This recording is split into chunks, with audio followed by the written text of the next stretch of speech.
Hi there. This is just a wee quick introduction, just to say a few things before we get to the interviews or the discussions. Firstly, just to say thanks to Dan for doing the camera work. Also, a massive thank you to the people who I had the interactions with this afternoon. It was a real pleasure and a testament to what I would consider the only, not the only, but obviously my preferred method of interaction. I think that they're hugely beneficial and they're much healthier than some of the other approaches that people may have in trying to engage in topics that would maybe be a wee bit taboo.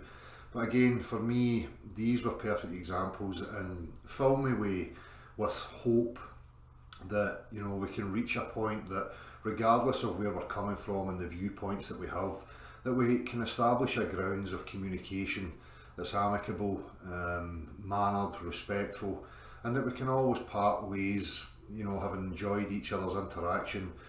For me, it's always a joy to get to the root of anybody's reasoning processes, why they believe the things that they believe, why they make the statements that they make. People can believe what they like, and many people do and have different views and opinions on any topic. But again, regardless of the topic, for me, we should be able to have an open avenue of communication where we can have these discussions with each other without the triggered response of having to defend a bias or attack and defend preconceived notions of each other and the types of dynamics. So anyway, I don't want to ramble on. I just thought I would put this in here and just show my appreciation to these people for spending the time and engaging with me. And again, we can all achieve this if we can just learn a line of acceptance, and that as long as we're reasoned in our approach, and that's it for me. If we can offer up, even if I find your reasoning process is absurd or flawed in any way, shape or form, at least you have the ability to offer them and offer them in a manner of respect. So massive thank you to these people, and I hope that you get something out of these interviews. Cheers. I'm going to show you a couple of pictures here, mate. You started, aye? Yep. This is to what is this again? Oh shit. What the cats do? Got it. My missus told me as well when I left. Right, that's awesome. So this is just to question people's reasoning processes. Do you know what I mean by that? Like if I ask you, so if I show you, I want to establish a grounds with you first. So if I show you that image and I ask you, can you tell me if that's a photograph or a painting? I think it's a photograph. It's actually a painting, like a realistic painting. This one?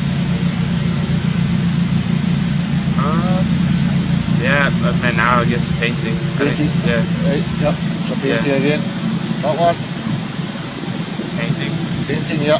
Are you guessing here? No, I'm a photographer. You're a photographer, Yeah. right, so you know the difference. Yeah. How about this one? I would guess that's a painting as well. Yeah, painting, correct. And I guess that's a painting. Painting.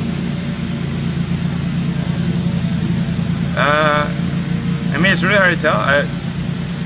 Most of them have been paintings. I'm looking for just basically real graininess. The reason why I'm asking you this is because what I want to ask from you is, would you accept what you see on a screen to being reality? Or would you have to experience it directly in order for you to know? Yeah, I think a lot of people would just say what they see on the screen is reality. It's reality. Yeah, but it's extremely hard to know. But do you think that's a good ground of reasoning? Do you think it's based on ignorance? I feel like it's maybe it's deceiving. Yes. Deceiving. You're a photographer. Yeah. Can I ask you then, you know what the horizon is? In photography, regardless of your altitude, if your camera is perfectly levelled, the horizon should intersect the centre of the picture frame. Yeah. Yeah, regardless of altitude. Right. You understand that? Yeah, I understand. And you would agree with that? Yeah. How would you describe the horizon?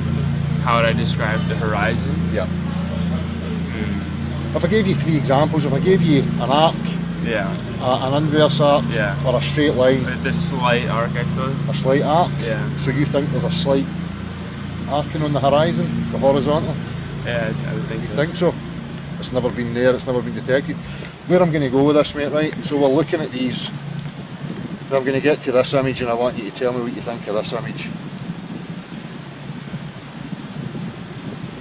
Photograph or painting? Can I zoom a little bit? Of course you can.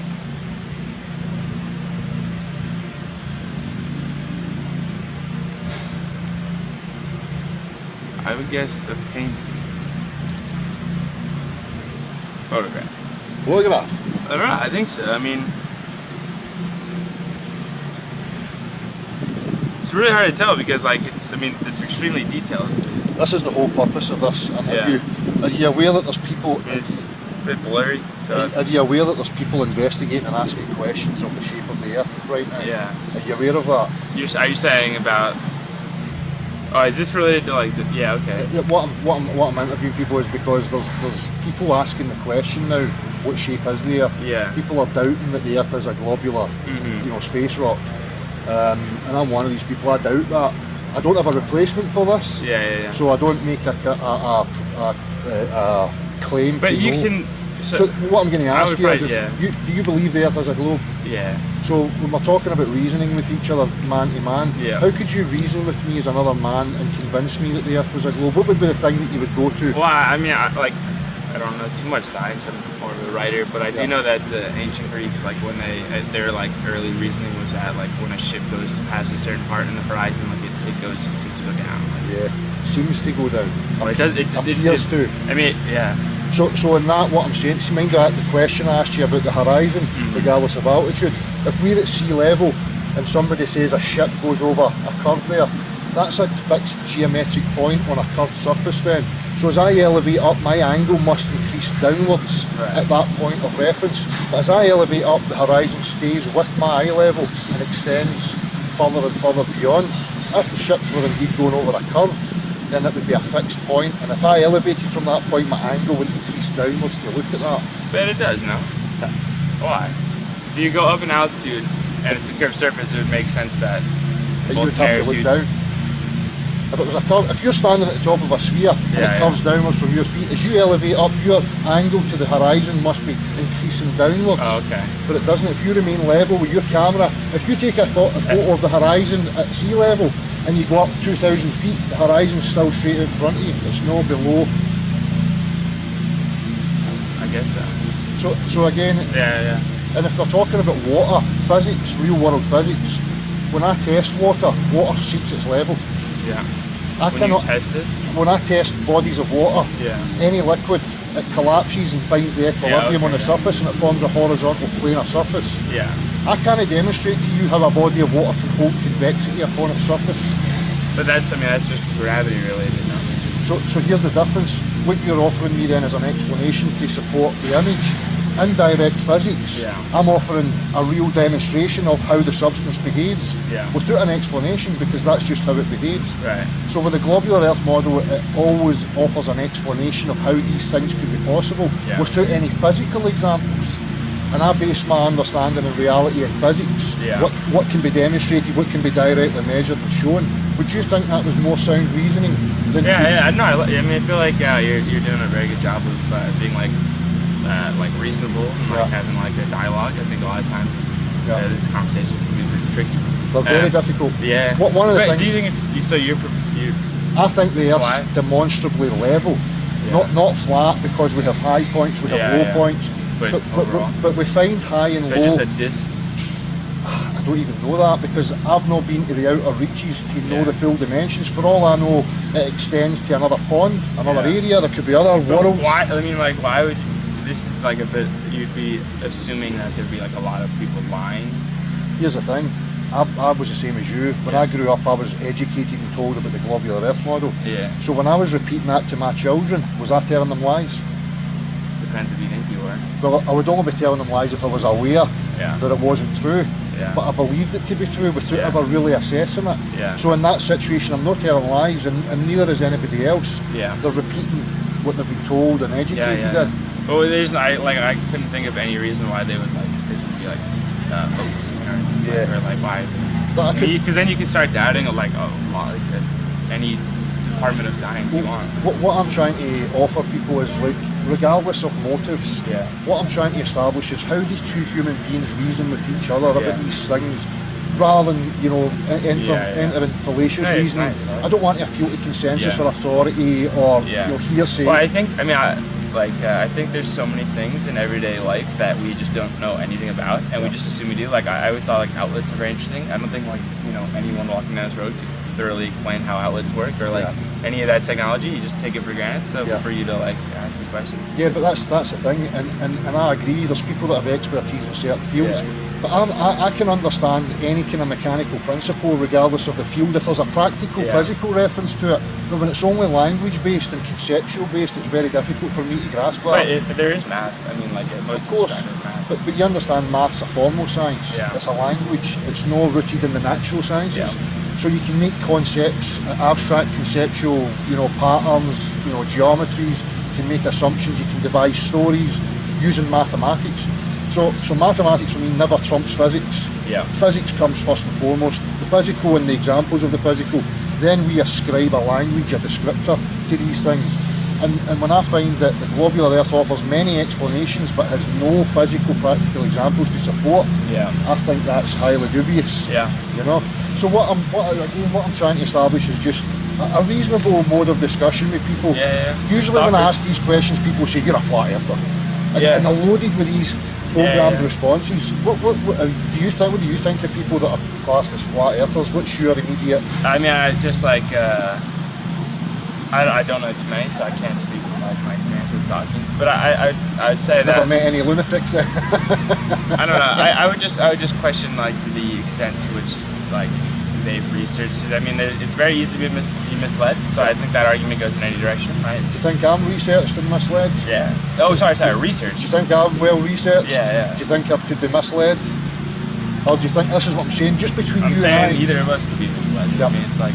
But can you see the difficulty with two people, never mind scientific industry, if two people are trying to reason with each other and they're asking the questions, convince me the Earth's a globe. It's difficult for you to achieve that, isn't it? Do you not think that's a wee bit strange? Yeah. I mean, I think people take it I just like take it for granted. I think, and like, I don't like to see that. It's nice that you've done that much research.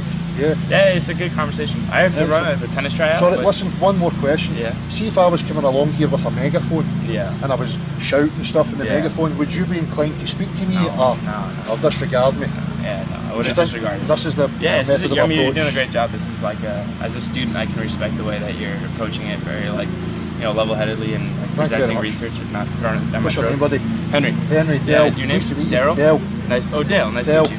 Lovely Nice to talk meet to you. you. Cameraman as well. This is Dan. Right. The channel's called Beyond the Imaginary Curve. If it takes your fancy to have a look, you'll see other interviews. Is that on here. it's a YouTube channel? Beyond the Imaginary Curve. Alright, cool. Nice to meet you. Thanks very much. Take care, buddy. Yeah. Oh no, you had your phone on. You okay with that? Sorry, is it going anywhere? It's only onto the YouTube. We're not going to take the piss or anything. It's just okay. What it is I'm trying to establish a grounds of reasoning. Do you know what the word? I don't mean to condescend, but you know what it means to reason with something, and offer up your reasons for why you believe things to be true. So I'm just going to show you a couple of these images here, just to get your. Don't worry, that's no end. Right. Can you just have a look at this image here? Hold on, sorry. Can you tell me if you think that's a photograph or a painting? I would say it's a painting. Painting? What makes you think that? Can I ask you what you're a student in? Accountancy. Accountancy, right, okay. I don't know what it is, but there's just like, you see like the water drops. The way the water is. They don't seem realistic. Excellent, that's very, very observant. What about this one? See, I would say that one's real. A photograph? That's actually a painting as well. Really? Yes, hyper-realistic paintings. What about that one? I'm not sure. I think that's a painting. A painting? Would it be fair then to establish that it's very difficult for you to tell if something's real by seeing it on a screen? Right. You would agree with that? So I'm going to show you another image, right? Right, okay. We've just established that it's difficult for you to know, right?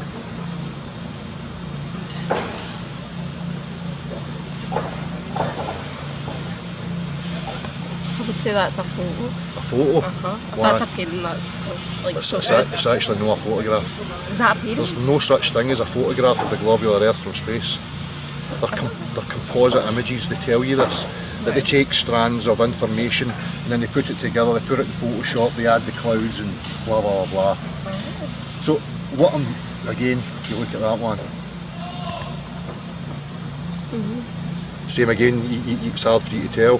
So you would agree then that based on an image, it's not a solid ground of reasoning for you to accept something as being real then? If I asked you as another human to human, regardless of appealing to consensus or authorities, if I asked you to convince me that the Earth was a globe, how would you achieve that? Research. And have you ever researched it? Never researched it. Do you believe it? What, that the world's round? Round. I guess so, because that's what everyone tells you it is. But it's an honest answer. So you're aware then that it's only because you were told that, it's not because it's something you actually know then? And would it be something that would take your interest if, you know, if I say to you, like, I deny that that's reality, would that pique your interest and make you think to yourself, well, maybe I should have a look at this then and establish for myself if it actually is that? Do you think it would be important? If that's not where we were, do you think that would be hugely significant and important? Yeah. To know it, right? Yeah, to know that. Well, for me personally, I don't think that's where we are. I think we're on a level surface. I'm not a flat earther. Because, you know, have you heard the term flat earther? Are you aware that there's a bit of that going on right now? What's your views on that? I don't know, I've just always thought the world's round. World It's just kind of like... And do you have a trigger? Exactly, that's perfect, you know, that people can investigate. What do you think about people who would chastise somebody like me for investigating that or asking those questions? That's your Choice, freedom. And again, it's like, I'm trying to establish a method of how to reason, so I go by physics. So do you know what physics, you remember physics in school? What was physics to you? Unfortunately. See, the parts of physics that I loved was the physical parts, where you actually had physical things and you messed with things and you see how they behave and their forms and blah blah blah. So when I go to physics and I look at something like water, if I ask you a question, when you fill your bathtub up and it settles, the water settles and it forms a surface on the top of the water, how would you describe the surface? You move, it's quite nice. Well, if it settles and it's nice and calm. Flat then? Flat. Well, if you go to the swimming baths, it's the same, perfectly calm. Flat. If you go to a lake, perfectly calm again. If you go to an ocean, perfectly calm. I don't know, it's... See what I mean about the contradiction in your own reasoning though? Because you've got that image of the globe in your head. And you know for a fact, based on what you can experience, that the water finds its level. If I gave you a rock right now and I says to you, right, pour water on that and I want the water to stay on the rock, you'd think that was absolutely absurd. But yet you see that image and you believe that that's the case, although you can't demonstrate it. Do you think that's a wee bit concerning? Slightly concerning. Have you been to the beach? No condescending again, you've been to the beach. You know what the horizon is? Yes. How would you describe the horizon? As far as I can see. How would the geometry of it, if I gave you three options and I gave you like an arc, an inverse arc or a straight line, what one would you pick? Straight line. That's how it appears to you, doesn't it? Have you ever seen it curving anywhere? Have you ever witnessed any curvature there? Have you ever felt any motion? None of that. That's You so know, scary. exactly, because you've never thought about it. And I don't want people to be scared about it, because they should be embracing it and thinking to themselves, well, I should take control of my own thoughts, my own beliefs, and make sure that I know before I invest a belief in it, because I think beliefs are ignorant. Would you agree with that? Particularly when they're uninformed. Yeah. Like, you believe it's a globe, you don't know why, I would say you're ignorant. but not in a condescending or meaning you're a bad person, it's just because that's how the culture we were born into. I was the same. And I repeated that stuff for the majority of my life until I put my critical thought to it. And then started to uncover that that's not the case. So anyway, I don't want to keep you, I just wanted to, and I really appreciate your honesty. We just spoke to another guy there and he was so genuine as well, and it's really nice to get that kind of response, rather than what people would lead you to believe that there has to be conflict with opposing views and different questions. Can I ask you one more question? Sure. See if I came up here and I had a megaphone in my hand and I was shouting and blah blah, would you have spoke to me? No, what would you think of me? I don't know. Lunatic. No, Not to put words in your I just mouth. let you go on with it, like, Yeah. it was just to But if do I had a it. megaphone and I come over and I asked you to try and engage with me, Oh, I wouldn't want to shout it. I was just like, yeah, no, sorry. there would be conflict there. Yeah. Sorry, what was your name again? It was Caitlin. Caitlin Amdale, it was a pleasure, Nice to meet and you. thank you so much for No your time. worries. Alright, Thank you. take care. Hopefully you look into that and think about it. Take it easy. See you Bye. later. Reasoning, do you understand what I mean by that? Just put my keys away, sorry. So I'm going to show you a couple of photographs. Well, I want you to tell me if you think they're photographs. Sorry. Sorry about that. Oops. So if I start with this image here, I don't know if you can see that. Yeah. Do you think that's a photograph or a painting? I don't know. Difficult. Yeah, it looks more like a photo, but Could be a painting. could be. It's just because it's not the clearest of Because I photos. know I broke the screen. If I go to this one here, the glass bottle, I'd say that one's a drawing. A drawing? Just because of the shading the shading. of That's the light reflection. I think I can see very observant. Are you an Yeah. art student by any chance? No, What, no. what are you studying? archaeology. Oh, you're an archaeologist, you'll like this then. Can I ask you again that? Hard to say because of how blurred it is. I'd say it's a photo, but because it's a model photo, probably it's photoshopped. Yeah. So this is what I'm trying to establish on a ground of reasoning. It's very difficult to establish something as being Yeah. objectively true Yeah. on a screen. You would agree with that? Yeah. So I'm going to show you this image here, and I don't want it to trigger you. It's not anything obscene or anything. Okay. I just want you to give me the same opinion. It's probably, modeled. Yeah. I'd say it's a model. You can't get an image this clear of the Earth's photograph. surface. Yeah. Right. So this is the topic of conversation, and what I'm trying to again establish on grounds of reasoning. Are you aware that there's people questioning this concept of the Earth? Yeah. And what do you think of them? It doesn't make sense to me. Doesn't? It's a weird concept to me, just because the laws of physics, as we understand them, Yeah. as pertaining to gravity and magnetism and all those other phenomena related to the Earth, would it would make more sense for these phenomena for the Earth to be round. So would you agree then that that's a language-based descriptor and explanation that's tied to the globular Earth model? What I'm trying to establish, you brought up the term physics there. Yeah. Now, I love physics, and I believed this complicitly when I was a Yeah. kid. This is what I was taught, the Yeah. same as yourself. When I actually go to real-world physics, no theoretical, language-based physics, and I look for physical demonstrations to support the claims of these things, I have a real issue, I have a real trouble with that. That's But the simplest one I'm going to say to you, right, the very first thing that got me was the physics of water, right? So when I physically test water, it collapses, it forms an equilibrium, and it forms a free surface, which is described as a horizontal plane. Would you agree with that? well, it's In a real world test situation, if we were to test the physicality of water, it's been described for as far back as I can trace that the term it seeks its own level, not that it's a conscious entity, just a phrase of words, seeks its own level, defined as a horizontal planar surface. yes, but I think that's more of an explanation that is simple, is something that we can perceive and understand.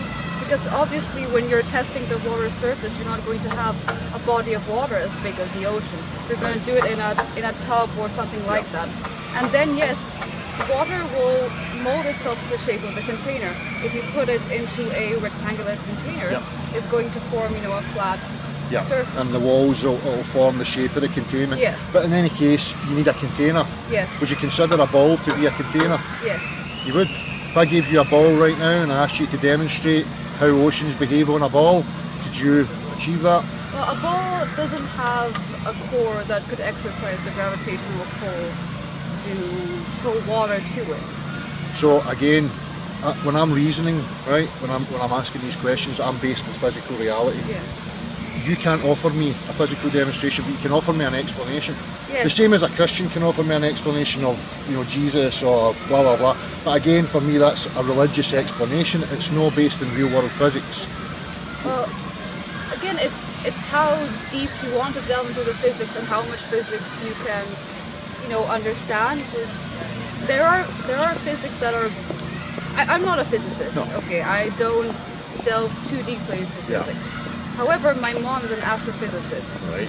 There are, I've seen a lot of equations. I've seen a lot of things. I can't understand them, but I have good faith. But astrophysics is based in mathematics. It's physics. It's physics. It's well, mathematics. It's everything. Well, theoretical physics is based purely in mathematics. You're aware that mathematics is a formal science. It's Yes. not a natural science. Yes, Physics, it's a biology. formalization. Yes. It's a formalization of things of how we understand the universe. Like back in the conceptions of math, we couldn't come up with an entirely different system to explain the universe. It will still be, an arbitrary set of symbols that's based on what we understand. As a cumulative understanding of human knowledge. But just math is the language we've chosen to express science in. Yes, and I would agree wholeheartedly. In mathematics, because I'm a mechanic to trade, and in engineering principles, mathematics is a very useful tool, but when the mathematics is ascribed to provable integers, which means it's ascribed to real three-dimensional physical objects, it's a very useful tool. But there's also an offshoot of that, like astrophysics, theoretical physics, where their axioms are not based on real-world physical examples. They're making assumptions about things. So in astrophysics, we see apparent objects in the sky, but they're only visible objects. We don't have access to them in 3 dimensions. So assumptions have to be made. And when you make assumptions from there, you can create mathematical axioms, but then you can create a structure and an explanation and a modelling of what you think's going on. But, knowing how this modeling works, it's not a form of just pure observable mathematics. No one's going to say, because I see that this is, perfectly encapsulated in this equation. No, practical physicist, no one that's not a theoretical physicist is going to go, this equation describes, everything conceivable about this. Yeah. There's a lot of, leeway in phenomena as they actually occur. It's just we're ascribing models to them that are the best, the closest approximation. Yeah. They're not perfect yet, they might never be, but there are people who are working on finding models that best describe. Exactly, and if you trace back ancient civilizations, they had different conceptual models of the universe and the Earth, the majority of which depicted the Earth as a level plane, encapsulated in... Not necessarily. A good number of past civilization, we're talking, the conception of the Earth as a flat plane is very, very medieval. Is this based on your own looking into this subject, or is this based on what you've heard that's been offered to you in regards to people who used to claim that the Earth was a level plane? Yeah, this is sort of, if you look at paintings, if you look at paintings and manuscripts showing depictions of the Earth, the whole plate and dome, it's a very medieval idea. It's present also in some old Greek stuff, the idea of Atlas, and although even in the Greek world, Atlas carrying the Earth, he's not carrying a flat plate, he's carrying a sphere. Yeah, so there's different concepts. The thing that I'm trying to establish is how do two human beings, without appealing to consensus or authorities or any of these things, just two human beings, if I asked you, could you convince me that the Earth was a globe, what would the first thing that you would go to try and convince me that the Earth was a globe? Would it be safe to say that in your direct experience of reality, you don't experience curvature, you don't experience motion of any kind? No. You don't? No, you don't experience any of that? I don't. So where is your grounds of reasoning then to maintain the belief that the Earth's a globe? A few things. The old ship on the horizon experiment, where if the Earth were flat and you were looking at a ship on a distant horizon, you should see it small, but you should see the full ship. And as it comes closer, the ship gets larger and larger. However, what happens is when you're looking at a ship far away, because of the Earth's curvature, the first thing you see is the top sail. And as you get closer, not only does it become bigger, you see more and more of the ship. Top sail, top mast. And I'm very familiar. I'm very, very familiar with that argument. So if I could offer you up a couple of examples of what you've just said there. If you were to theorise then that a ship in the distance is at the horizon going over a curve, then you would have to agree that that point is a fixed reference point of where it's being obscured. So then if I keep my eye locked onto that position, as I elevate upwards, I must be increasing my angle downwards to look down the slope of the Earth. You would have to agree with that because it's a geometric solid component. But at in the same time, in reality that doesn't happen. But it's also because of distance and perception. Yeah, because perspective. human depth vision isn't an objective physical measure of anything. Exactly, and this is the point I was going to get to, because the globular Earth invokes these things, and again it's not a direct measure, right? Because there's a geometry to your vision that is not accounted for when they make these claims. So if we look along that street right now, you can clearly see that the floor appears to ascend into the centre of your field of view, the top appears to descend into the centre of the field of view, and objects condense and get smaller into that point. So there becomes an angular resolution problem with light, and because things are so close to the ground, they appear to be obscured. The tests have been done with this, and in different conditions and different days, the ship that you would say has went over the curve, and another day it's 10 miles further. And another day it's 5 miles closer. So it's not based on physicality, it's based on optics. Yes, but that's something, you know, a person can understand without having to go into the physics of curvature and all that. Like sun angles, which make no sense if the Earth was not round. Assuming and making assumptions on the sun, that would be what the sun is, where it is, its exact position, its composition. All these things are assumptions because nobody can access the sun in 3 dimensions. No, you can't access the sun in 3 dimensions, but you can have a clear idea of its composition from spectroscopy. But spectroscopy makes assumptions again. That's a man-made device. Everything is a man-made device. Of course, and I totally agree. Everything is a man-made device. It's just that these are the best approximations we currently have for anything. And have you ever heard of Euclid? Yes. You know who Euclid was? Yeah. So you know what Euclidean geometry is? Yes, and I know what non-Euclidean geometry is. So in physical reality, construction, navigation, flight, anything that we utilise Euclidean planar principles, right? Where we use things like trigonometry and these different functions. These are planar. They're non-Euclidean. Spherical geometry is non-Euclidean, but yet in reality, like construction, if you and I were engineers and we wanted to build a bridge a mile long, we know that we're operating on a datum lines of a horizontal and a vertical. There is no curve accounted for anywhere. So if the Earth was curving, you would have to account for that. Well, not necessarily. The Earth is, well, it's a large object, right? And the curve is going to be very, very narrow.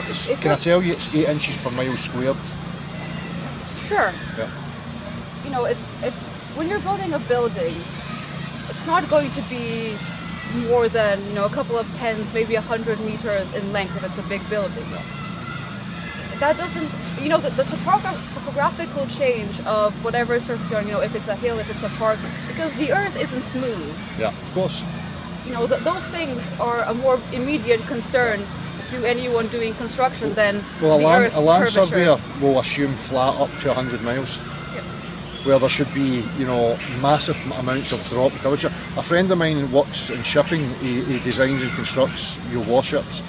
Now, when we spoke about this and we looked into this, we talked about the downward vector, obviously, you know, gravity. Now, when they're constructing like large ships, bridges, any of these things, each section has a parallel downward vector, and that's what they account for. There is no deviation from the parallels. So regardless of your size on your level, your downward vectors are perfect parallels in every section of that, whereas on a curved surface you would have to be accounting for non-parallel. There would be a different downward vector for each section, but that's not accounted for either because the datum lines that we use are horizontals and verticals.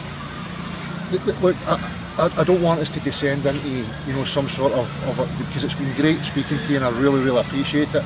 I'm only speaking from my point of view and offering up what I comprehend in my reality and hoping that maybe, you know, so that, you know, I know that you maybe have a programmed, skewed perception of flat earthers, sorry, explain. And I'm just hoping to offer that we're no crazy, we're no crackpots. Would you consider me to be a reasoned person? Yes, I would. Yes. I would. The thing about this, I think it's a bit of a weird experience and perception thing. Yeah.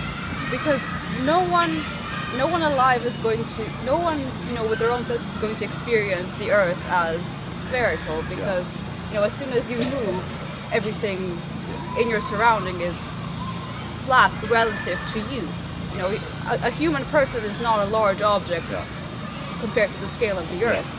Well, I mean, I've been campaigning. I've devised a possibility of creating a direct measure and then building and constructing square to that plumb reference all the way across a body of water. And if the Earth was indeed curving, then the curvature drop should be shown across that structure. But people don't really see it, and there's never been a direct measure of the curvature of the Earth. It's conceptualised, we see an image, we blah blah blah. Listen, I don't want to keep any more of your time. I really appreciate it, and hopefully, you've gained something out of this week's conversation. I mean, I can keep the conversation going if you want to. If you've got something that you think you could offer me, then I would massively appreciate it.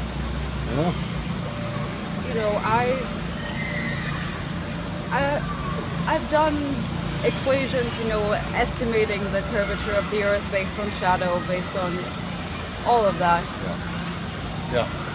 But there's no, I can't offer any, build in the moment thing that could measure that could measure the curvature, because that's beyond my capabilities to do. I think that's beyond. So it's a process of reasoning, making an assumption, building on an axiom, and then reasoning your way in order to find things that suit that assumption. It's less of because physics doesn't need any of that. Physics makes no assumptions. Physics just demonstrates. Yeah, but I don't think. When they were first doing the experiments involving sun angling and distance and all of that, they weren't necessarily going out to prove the Earth was spherical. It was just that the explanation for the phenomena as they witnessed it that made most sense was, the Earth has to be spherical, and the Earth isn't completely spherical. It's more of a. Do you think it could have been wrong? It's wider at the equator. It's not a perfect sphere because. Yes. Well, I've heard all this. I know this. Neil deGrasse Tyson and Bill Nye, the actor guy. I hear a lot of this. The thing that we're having real difficulty is establishing things with real physicists. I mean, like direct real world physicists, no astrophysicists, theoretical physicists. I mean, astrophysicists aren't theoretical physicists. They're very much. They make assumptions. But you're having to make it. These are luminaries. We don't know what these things are. You have to make assumptions. You have to make an assumption about where they are and what they actually are. There is no way that an astrophysicist can tell you for a fact that that's what that thing is, or that's exactly where it is. Particularly when they're claiming it's billions of miles away, and light's coming through our atmosphere and refracting. That's why they never say, that's where it is right now. That's how we perceive it to be, and it's this and this so and so many light years away.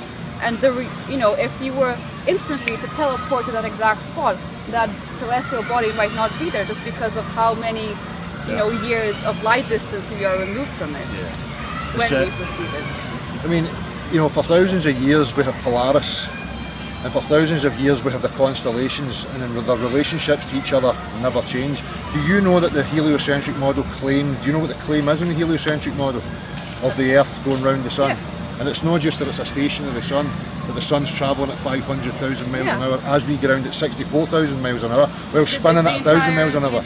Yet Polaris and every constellation is in the exact same relationship every single night. You know that if we were at one end of the sun here, 6 months later we would be in the other end, so your nighttime sky would be looking in the opposite direction, but yet nothing changes. No, because it's too far away. It's too far away to change relative. Do you not think that's just a convenient excuse? No, because. But I mean, if you're travelling around the sun at 64,000 miles an hour, well, it's going 500,000 miles an hour, and you're rotating on an axis at 1,000 miles per hour. These things, have you ever seen a time-lapse footage of the nighttime sky where it's concentric circles? There's no like parallax, there's no shifting in any of these motions, they're perfectly static, which is a real issue for me. They're parallel because of the Earth's rotation on its own axis. And while still going round the sun at 64,000 miles an hour, and the sun's going 500,000 miles an hour. yeah, but these distances and speeds aren't much compared to, you know, the dynamics of space. It's not really, you know, the velocities reached near black holes. Those, you know, this isn't. The motion of the Earth isn't comparable to any of that. See, that's the difficulty though, isn't it? Again, as human beings and our relationships to Yeah. motion and how we experience things. Would you agree then that the concepts that you're offering are so abstract and far removed from our experience? I mean, that's what I'm trying to highlight. How do you convey that to the common man? Would you agree that the majority of people accept the globular Earth model? You would agree that? Yes. Right? They agree and they accept it through ignorance and they believe it, because what you're talking about, and I comprehend what you're talking about, is complex, it's abstract. Yes. How do you convey that to the common man? And for me, it's hugely important that the common man should comprehend their reality and should have more of a grasp on their reality, because that's just what I'm passionate about. So can you see that there's a canyon there between this type of thing and conveying it to the common man? Yes, well, I don't know. I think, at least from personal experience, when I was taught the basics of physics in school, it wasn't taught well. We were barely scratching the fundamentals. Yeah. If my mom didn't have the background that she had, I would not have as good a comprehension of physics as I do. Yeah. Do you think that this conversation today has triggered you to sharpen up on your comprehension of some of these things? Perhaps. Perhaps. Yeah. Have you enjoyed the conversation? It's been interesting. Been interesting? Yeah. Can I ask you one more question just before I let you go? See, if I came along this street and I had a megaphone Yeah. and I was shouting stuff in the megaphone, would you have stopped to speak to me? No, just because I consider that unpleasant. Yes. Overall, you know, if anyone had approached me with, you know, a megaphone shouting things, that's just, you know, not good human interaction. Perfect. Thank you so much for that. Thank you. Sorry, what was your name again? Tita. Tita, I'm Dale. It's been such a pleasure speaking to you, and I would love to have a more in-depth conversation with you. I think that would be absolutely fantastic. All right. So you enjoy yourself. And Yeah, have thank a really you. good day. Thank you. Have a good Okay. day. Bye bye. Pleasure. Thank you.